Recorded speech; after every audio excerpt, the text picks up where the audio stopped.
Hello friends, कैसे हैं आप लोग? कैसी चल रही है आप लोग की तैयारियां?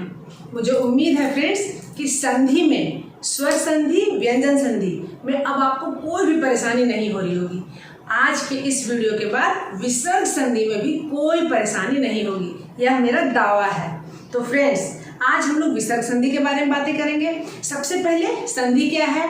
दो शब्दों के वर्णों का मेल है। पहले भी हम लोग बातें कर चुके हैं। यदि ये जो दोनों शब्द के जो दोनों वर्ण जो मिल रहे हैं, पहले शब्द का आखिरी, दूसरे शब्द का पहला, यदि ये दोनों स्वर हैं तो स्वर संधि। और यदि ये दोनों में कोई भी व्यंजन है, ठीक है ना, पहला शब्द का आखिरी वर्ण या दूसरे शब्द का पहला वर्ण, ये दोनों में कोई भी व्यंजन है एक, तो व्यंजन संधि कहलाएगा। उसी प्रकार विसर्ग संधि। विसर्ग का मतलब क्या होता है? विसर्ग का मतलब फ्रेंड्स दो डॉट समझ लीजिए। विसर्ग का मतलब दो डॉट हुआ। तो इस तरह से यदि पहले शब्द का आखिरी वर्ण, डॉट तो आखिरी में ही लगेगा ना, तो पहले शब्द का आखिरी वर्ण विसर्ग हो, मतलब दो डॉट हो, और दूसरे शब्द का पहला वर्ण, ये जो है स्वर या व्यंजन कुछ भी हो, तो जो डॉट है, जो विसर्ग है, उसमें जो भी परिवर्तन होगा उसे हम विसर्ग संधि कहेंगे। ठीक है, बिल्कुल आसान है। तो फ्रेंड्स, जो दोनों डॉट है उसमें क्या परिवर्तन होता है? सबसे आसान है विसर्ग संधि।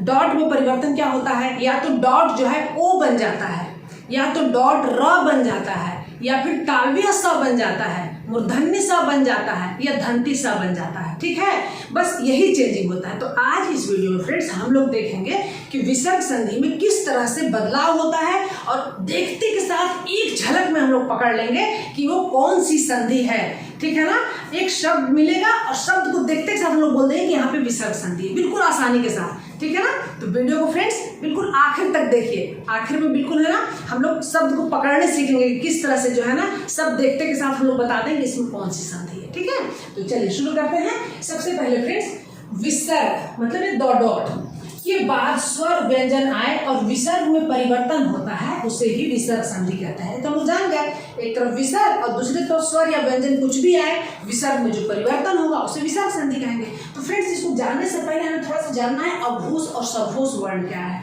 अघोष वर्ण, जिसे फ्रेंड्स हम लोग देखिए वर्णमाला में क, ख, ग, घ, अंगा, ऐसा होता है ना पूरा आखिर तक, हम लोग सब जानते हैं इस चीज को।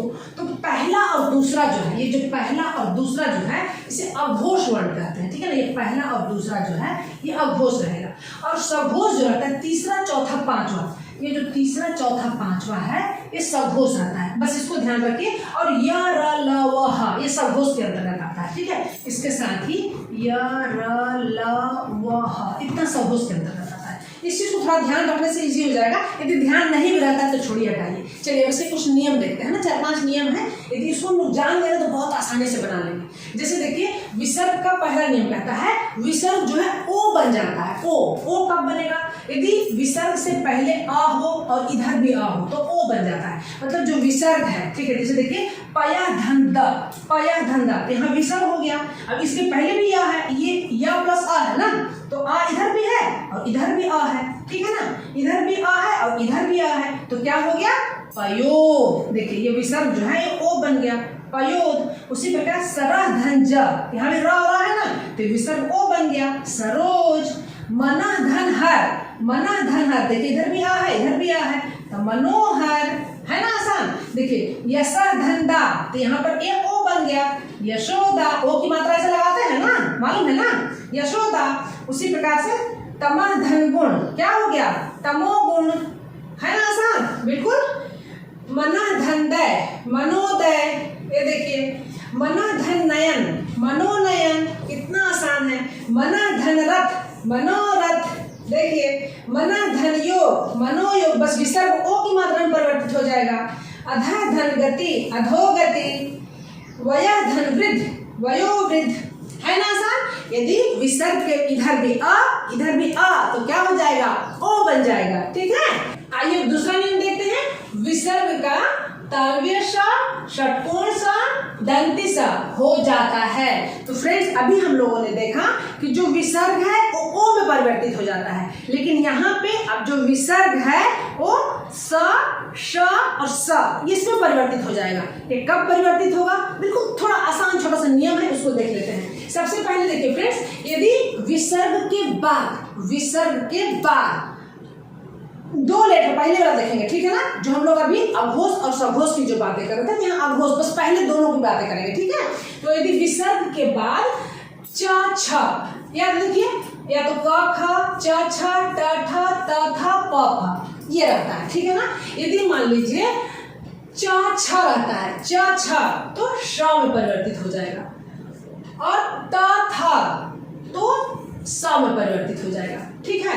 उसी प्रकार से यदि क ख रहता है तो वो श षटकोण वाले स में परिवर्तित हो जाएगा, ट ठ ते भी षटकोण वाले स में परिवर्तित हो जाएगा, प फ ते भी षटकोण वाले स में परिवर्तित हो जाएगा। तो फ्रेंड्स हमें यहाँ पे ये भी देखना है, देखिए इसको याद करने का ट्रिक्स क्या है कि च छ का उच्चारण कहाँ से होता है? ये सब तालव्य ध्वनि है, च छ है ना, तो तालव्य स है, तो च छ और तालव्य स, च छ तालव्य स, तालव्य स में परिवर्तित हो जाएगा। नंबर 1 इसको याद रखिए, च छ सब तालु वाली ध्वनियां है, च छ वहीं से बोल रहे हैं, च छ श तो स में परिवर्तित हो जाएगा। उसी प्रकार से ये धंती सा, इसको याद है ना, मालूम है धंती सा बोलते हैं, तो धंती सा त थ, ये सब भी तो धंती दंत से निकलने वाली ध्वनियां है ना, यहाँ पे दांत में टच होता है, तो देखिए त थ स, त थ स, ये जो है ये स में परिवर्तित हो जाएगा, स।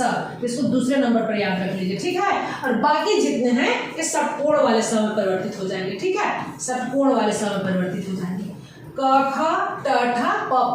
अब इसको जो है ना हम लोग उदाहरण के साथ समझते हैं, बिल्कुल आसानी से बात समझ में आ जाएगी। देखिए नमः धन्ते, तो विसर्ग के बाद क्या है? त है, तो त किसे बदलना है? स में बदलना है, तो नमस्ते, नमः धन्ते, नमस्ते, तो विसर्ग जो है वो हाफ स में परिवर्तित हो जाएगा। तो जो भी परिवर्तित होगा फ्रेंड्स वो हाफ में ही परिवर्तित होगा, या तो हाफ स लगेगा इस तरह से, या फिर श इस तरह से लगेगा, या तो फिर इस तरह से लगेगा, ठीक है। देखिए उसी प्रकार दुधंता, इसके बाद भी त है तो क्या हो गया? दुस्तर, हाफ सा आ गया ना। दुधन साहस, दुस्साहस, बस ये जो है हाफ सा बन गया, इसी तरह से हाफ सा बन गया। उसी प्रकार देखिए हरिधन चंद्र, तो चा को क्या बनना है? देखिए चा को श बनना है, ये श, तो क्या हो जाएगा? हरिश्चंद्र, ये वाला श बन जाएगा। उसी प्रकार से निधन चय, चा क्या बनना था? पहला नंबर श, तो क्या हो जाएगा? निश्चय, इस तरह से। उसी प्रकार दूधन चक्र, चा है तो श बनेगा, तो क्या हो जाएगा? दुष्चक्र। दूधन शासन, तो च आएगा तो फिर वो यही स ही बन जाएगा, तो क्या हो जाएगा? दुशासन, ठीक है। उसी प्रकार देखिए निधनतार, था याद है? स बन जाएगा, निस्तार, इस तरह से। मनाधनता, स बनना है, मनस्ताप। निधन संकोच, तो फ्रेंड्स स यदि रहेगा तो आप आसानी समझ जाएंगे। यदि आप वहाँ पे तालव्य सा है तो श में बन जाएगा, यदि वहाँ पे दंती सा है तो दंती सा ही बनेगा। तो निधन संकोच, यहाँ पे क्या हो जाएगा? निसंकोच। निधन छल, छ है, श बनेगा, निश्चल। निधन चिंत, क्या हो जाएगा? निश्चिंत। यहाँ पर क्यों ऐसा हुआ? हाफ सा बना, ये च की मात्रा है तो अंदर तो आ ही जाएगा ना, निश्चिंत। दुर्धन चरित्र, श, तो दुष्चरित, हाफ ए वाला श बन जाएगा, दुष्चरित्र। उसी प्रकार कह धन चित, छ किसे बनना है? श, तो क्या हो जाएगा? कश्चित। चलिए अब आगे देखते हैं, कुछ और उदाहरण देख लेते हैं फ्रेंड्स, बिल्कुल ये हमारे दिमाग में बैठ जाना चाहिए। उसी प्रकार देखिए हरिधन चंद्र, तो श में परिवर्तित हो जाएगा, हरिश्चंद्र। उसी प्रकार निधन चय, फिर च आया, च किसे परिवर्तित होगा? श में, तो निश्चय। ये देखिए दूधन चक्र, च किसे परिवर्तित होगा? श में, तो फिर दुष्चक्र। देखिए यहाँ पे दूधन शासन, यदि श आया है, तो श में परिवर्तित होगा, तो क्या हो जाएगा? दुशासन। निधन पाप, किसमें? षटकोण वाले स में, निष्पाप। उसी प्रकार निधन ठुर, टाठा किसमें था? षटकोण वाले स में, निष्ठुर। तो फ्रेंड्स याद रखिए कि यहाँ पे दूसरा और चौथा को हमें ध्यान रखना है। पहला, तीसरा, पांचवा तो षटकोण सही बन रहा है, ठीक है। दो धन प्रकृति पाफा किसमें बन रहा था? षटकोण सा, तो दुष्प्रकृति। दो धन कर पहला वाला षटकोण सा, दुष्कर, ठीक है। उसी प्रकार से निधन संकोच, यदि स रहेगा तो स बनेगा निसंकोच। निधन छल, छा किसमें बदल रहा था? श, निश्चल। निधन चित निश्चिंत। दो धन चरित्र दुष्चरित्र, कह धन चित कश्चित। निधन कलंक पहला वाला किसमें था? क, षटकोण सा में, निष्कलंक। निधन काम पहला वाला क ख, षटकोण वाले सा में, निष्काम। दो धन कर्म क ख पहला वाला किसमें था? षटकोण सा में, दुष्कर्म। धनु धन टंकार किसमें था? धनुष टंकार, षटकोण वाले सा में परिवर्तित हो जाएगा, है ना। बिल्कुल आसान। तो हमें फ्रेंड्स यहाँ पे याद रखना है कि पहला वाला क ख, दूसरा वाला च छ, इस तरह से माइंड में एक बार बिठा लेंगे जो पहले हमने बताई, तो च छ श में परिवर्तित हो जाएगा, मालूम है ना। च छ श हो रहा है तो श में परिवर्तित हो जाएगा। तो इस चीज को बिल्कुल बिठा लीजिए फ्रेंड्स माइंड में, ठीक है। देखिए च छ श में परिवर्तित हो जाएगा, फिर त थ श में परिवर्तित हो जाएगा, प फ श में परिवर्तित हो जाएगा, ट ठ षटकोण वाले स में, क ख श में परिवर्तित हो जाएगा, ठीक है। आइए फ्रेंड्स अब इसका तीसरा नियम देखते हैं, क्या कहता है? विसर्ग का र हो जाता है। अभी हम लोगों ने बातें की ना, जो विसर्ग है या तो फिर ओ बनेगा या फिर स बनेगा या फिर र बनेगा, बस यही तीन चीज में परिवर्तित होता है, ठीक है। तो अब हम लोग देखते हैं कि र कब बनता है। तो इसका नियम जो है फ्रेंड्स वो कहता है कि आ के अलावा कोई भी स्वर रहे और उसके बाद विसर्ग आए और उसके दूसरी तरफ स्वर या सघोष वर्ण है। सघोष वर्ण जो स्टार्टिंग में बताया था ना, तीसरा, चौथा, यरा, लवहा, ये आए तो उस समय जो विसर्ग है वो जो है वो हाफ र बन जाता है। देखिए जैसे आ के अलावा कोई भी स्वर आए, ठीक है ना। आ बस नहीं रहना चाहिए, और उसके दूसरी तरफ कोई भी स्वर हो, तीसरा, चौथा, पांचवा वर्ण मतलब सघोष वर्ण, यरा, लवहा हो, तो जो है ना, जो विसर्ग है वो हाफ र बन जाता है। अब देखिए जैसे आसी धनवाद, तो यहाँ पे देखिए सी है, ये तो आ नहीं है, ये विसर्ग है, इसके बाद व है, यरा, लवहा, ये देखिए व है, ठीक है ना, वाद। तो ये जो विसर्ग है ये क्या बन जाएगा? हाफ र। और जब हाफ र बनता है तो बगल वाले वर्ण पे ऐसा हाफ चढ़ जाता है, ये तो हम लोग जानते ही हैं। तो क्या हो जाएगा? आशीर्वाद। फिर यहाँ से शुरू कट कर देंगे, आशीर्वाद, ठीक है। तो फ्रेंड्स उसी प्रकार देखिए दो धन आशा, तो बगल में स्वर है तो यहाँ पे दुर हो गया, ठीक है ना, हाफ र बन गया, दुर। फिर इसके बाद क्या हो जाएगा? आशा, तो यहाँ पे राशा, दुराशा, है ना। उसी प्रकार दो धन उपयोग, तो यहाँ पे भी हाफ र बन गया, हाफ र और उ, दुरुपयोग। निधन आहार, निराहार, यदि बगल में स्वर होता है तो उसके साथ चला जाएगा, यदि बगल में व्यंजन होता है तो उसके ऊपर ऐसे चढ़ जाएगा, है ना। निधन उत्साह, निरुत्साह। निधन आमिष, निरामिष। निधन धन, देखिए यहाँ पे हाफ र बन गया, तो हाफ र इसके ऊपर ऐसे चढ़ जाएगा, निर्धन। पुनः धन जन्म, तो हाफ र इसके ऊपर चढ़ जाएगा ऐसा, पुनर्जन्म। निधन उत्तर, निरुत्तर। बहिधन मुख, बहिर्मुख, देखिए यहाँ पे जो है हाफ र बन के इसके ऊपर चढ़ गया, बहिर्मुख। निधन मल, निर्मल। निधन आशा, निराशा। निधन बल, देखिए यहाँ का जो विसर्ग है इसके ऊपर चढ़ गया, निर्बल। निधन अर्थक, निरर्थक, है ना आसान। तो फ्रेंड्स जहां भी हमें जो है ना वो सघोष ध्वनि, स्वर या फिर य, र, ल, व, ह, ये कुछ भी हमें दिखाई दे और उसके पहले जो है वो आ नहीं रहे, तो समझ जाइए कि वहां का जो विसर्ग जो है वो हाफ र बन जाएगा, है ना आसान। चलिए अब एक नियम कहता है विसर्ग का लोप हो जाता है, जो विसर्ग है वो उड़ जाता है, लोप हो जाता है। बहुत कम शब्द हैं, बस उसको ध्यान में हम लोग रख लेंगे तो समझ में आ जाएगा। जैसे अतः धन एव, तो उसमें जो है ना विसर्ग अपने आप खत्म हो जाता है, अतएव। उसी में एक और नियम क्या कहता है, नमः और पुर, ठीक है, नमः और पुरः में विसर्ग जो है श बन जाता है। सिर्फ नमः और पुरः के लिए याद करना है। जैसे नमः धनकार, नमस्कार, पुरः धनकार, पुरस्कार, इसमें जो विसर्ग जो है ना वो हाफ सा बन जाता है। नमः धनते, नमस्ते, ठीक है।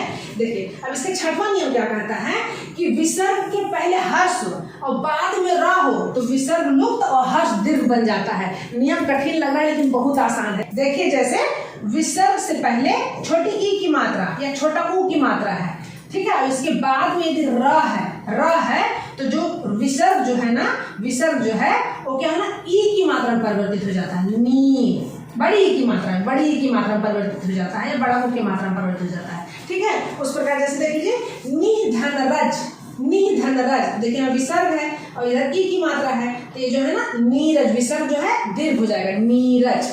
नी धन रोग, निरोग, देखिए निरोग। नी धन रस, तो यहाँ पर विसर्ग जो है ना बड़ी दीर्घ बन जाएगा, नीरस। नी धन रव, नीरव, है ना आसान। चलिए अगला देखते हैं।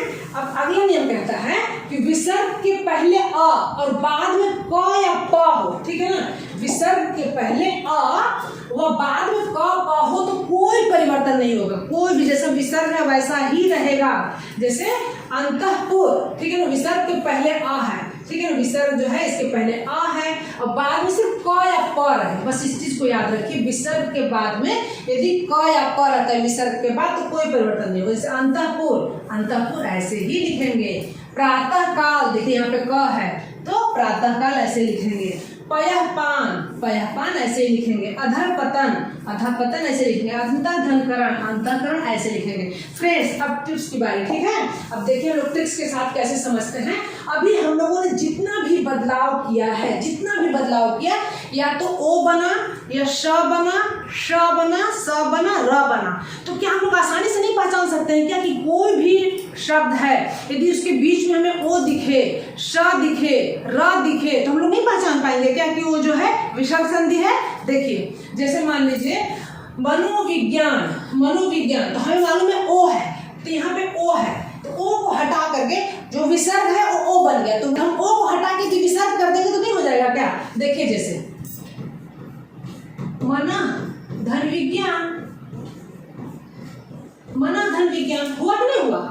उसी तरह मनोज, हम इसमें से ओ की मात्रा को हटा करके, ओ की मात्रा को हटा करके यदि हम कर देते हैं मना धनजा, मनोज हुआ कि नहीं हुआ।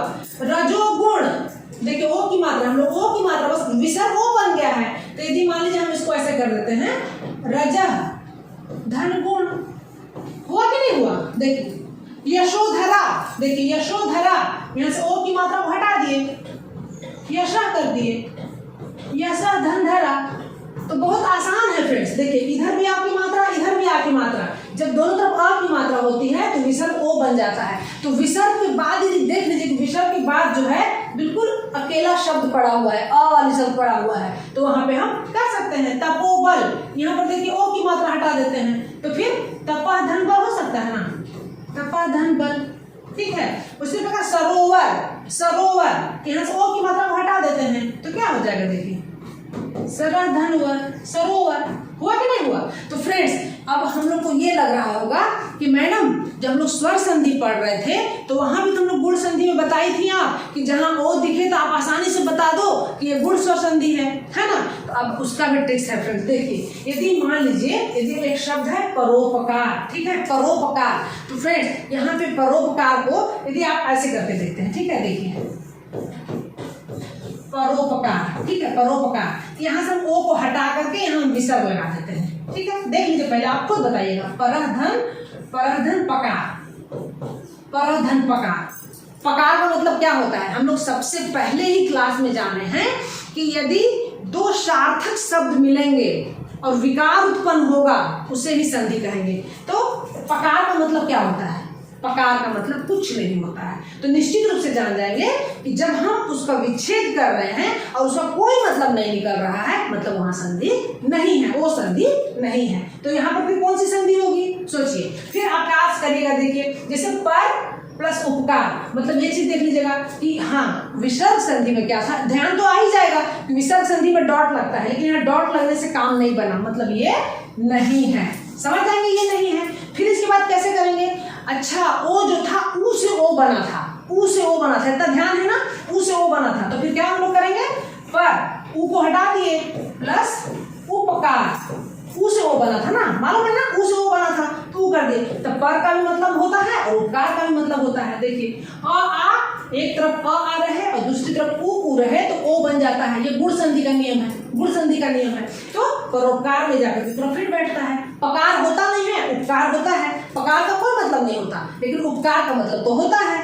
तो कौन सा संधि हुआ, गुण संधि हुआ। तो फ्रेंड्स इस तरह से हमें देखना है कि जहाँ ओ की मात्रा है वहां पे विसर्ग लगा दीजिए और फिर उसको बाद वाले जो वर्ण है उसको हटा के देखिए उसका मतलब निकलता है कि नहीं। यदि मतलब नहीं निकलता है तो समझ जाइए कि हमें ऊ लगा के देखना है, फिर उसके आगे ऊ लगा दीजिए, ठीक है। जैसे पकार था, पकार का मतलब कुछ नहीं निकला तो फिर हम लोगों ने उसके आगे ऊ लगा दिया, उपकार इसका मतलब निकल गया, इसका मतलब क्या हुआ, एक गुण संधि, गुण स्वर संधि है ना, कितना आसान है, देख लीजिए।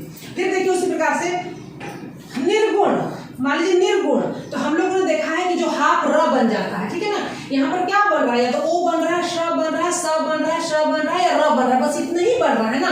तो यहाँ पे देखिए निर्गुण, तो यहाँ हाफ र है, तो हम लोग नहीं जान जाएंगे क्या कि ये जो है नी निर्गुण है।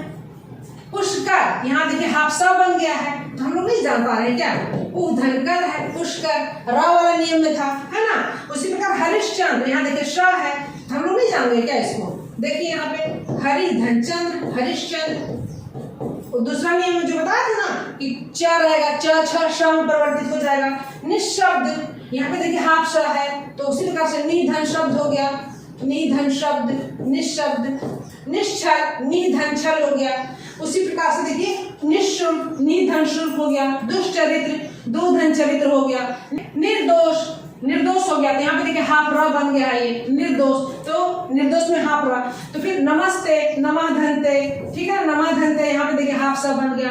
दुर्दशा, दुर्दशा, तो यहाँ पे भी देखिए हाफ र बन गया है। तो फ्रेंड्स जहां भी यदि हमें किसी भी शब्द के बीच में ओ दिखाई दे, बीच में ओ दिखाई दे, बीच में श दिखाई दे हाफ श, बीच में स दिखाई दे हाफ स, बीच में ष षटकोण वाला स दिखाई दे, या फिर र दिखाई दे हाफ, ऐसा ऐसा, ठीक है ना, दिखाई दे, तो समझ जाइए कि वो विसर्ग संधि है, विसर्ग संधि है। और सबसे आखिर में क्या है, यदि मान लीजिए बड़ी ई की मात्रा है और उसके बाद में र दिखाई देता है, जो सबसे लास्ट में बताया गया था कि यदि मान लीजिए ई की मात्रा है या छोटी ऊ की मात्रा है और बगल में र है, तो जो विसर्ग है वो ई में परिवर्तित हो जाएगा, मतलब नी। यदि ना पहले है, जैसे देखिए निरोग, निरोग, तो हमें इसको कैसे कर देना है, निधन रोग कर देना है, निधन रोग, निरोग, नीरव, इसको क्या करेंगे, निधन रोग, नीरस, तो क्या करेंगे, हर छोटा नी कर देंगे, धन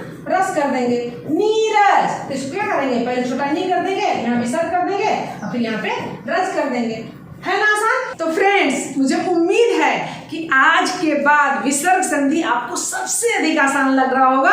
स्वर संधि, व्यंजन संधि, इन सबसे भी ज्यादा सबसे आसान विसर्ग संधि। बस हमें पता चल गया कि किस तरह से विसर्ग को है ना हमें तोड़ करके देखना है और कहाँ पे टूटेगा, जहाँ ओ रहेगा वहां टूटेगा, जहाँ पे श रहेगा वहां टूटेगा, जहाँ श और स रहेगा वहां टूटेगा, यहाँ जहाँ हाफ र रहेगा वहां टूटेगा। बस इतना ही है ना।